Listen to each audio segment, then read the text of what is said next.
What's cooking, folks? Vermillion Phoenix here, and today I'm going to jump into some more Orcs Must Die Unchained. This time I'm going back into Doublets, and I'm going to see what I can do with Temper. Now, the 5-star that I have with him was not solo, it was with a team, and teams pretty much mitigate any issues that characters might have as far as the damage types, resistances, so on and so forth.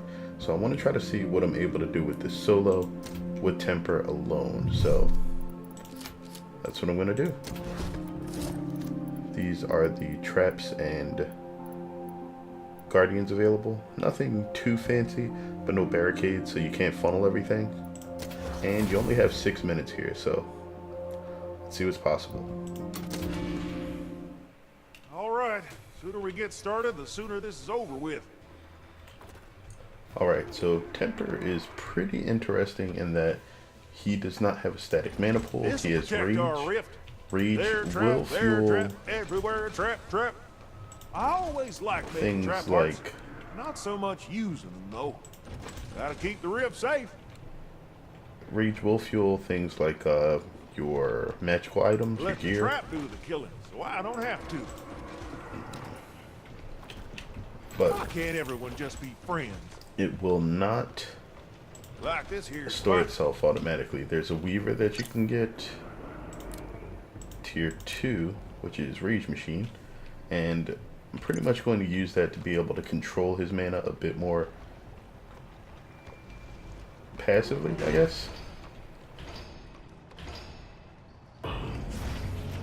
And it's primarily because he has stages that he enters into while he's fighting, where initially he just deals physical damage, but then he has set ability costs for some of his abilities, specifically the hammer toss, his right click.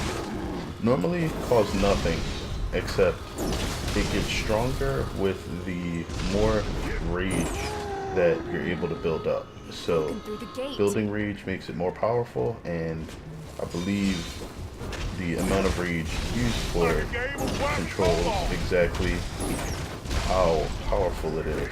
Let me not get hit too much here. And then throw it when you have a bit of rage, and you do quite a bit of damage.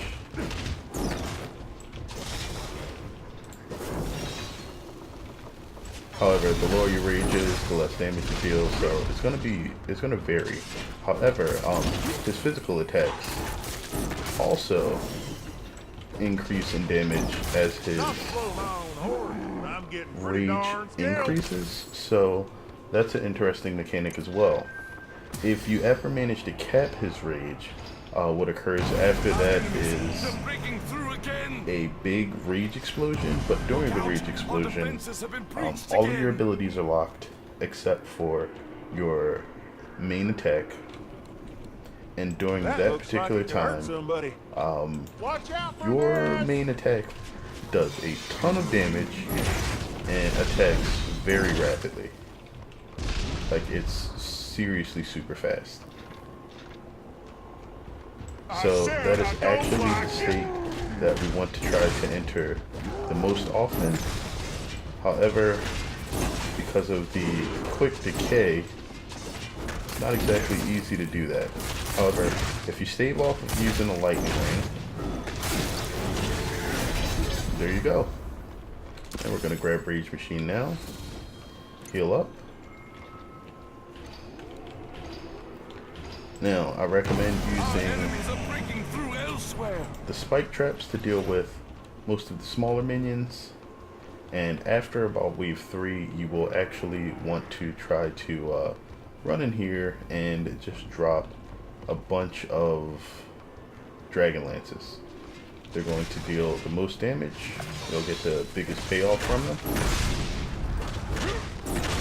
Should also mention that his cleave damage is super high on his uppercut, so feel free to take advantage of that as much as possible.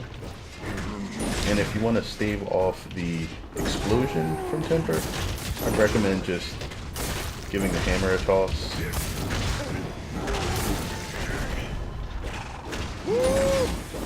Knock your head clean off. Whoa. Yeah, we're just gonna drop the lightning ring. Okay, that was pretty close. Heal up.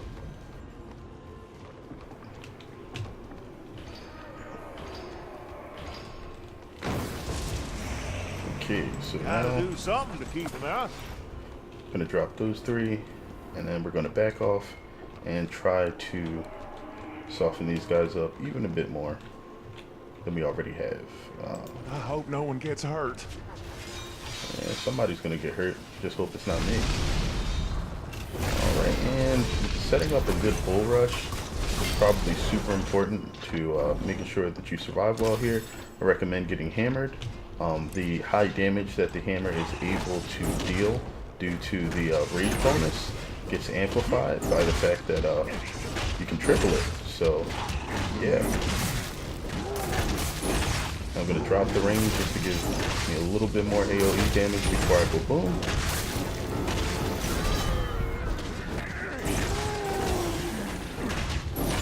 Okay, now I need to get these guys out of here for a moment so I can heal.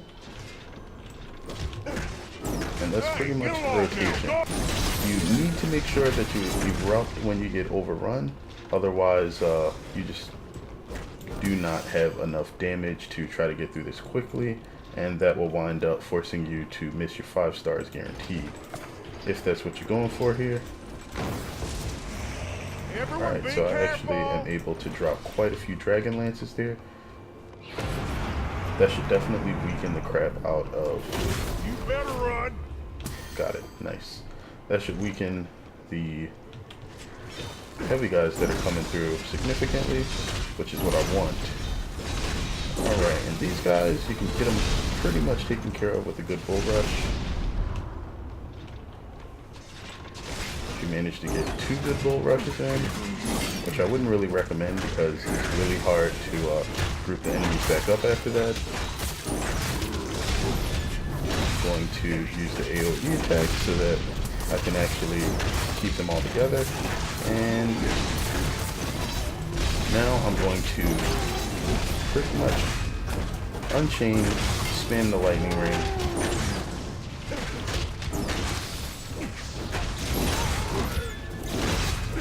And make sure that you get an anvil slam in.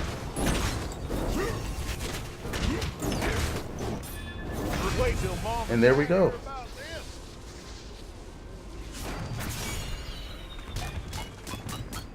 $332.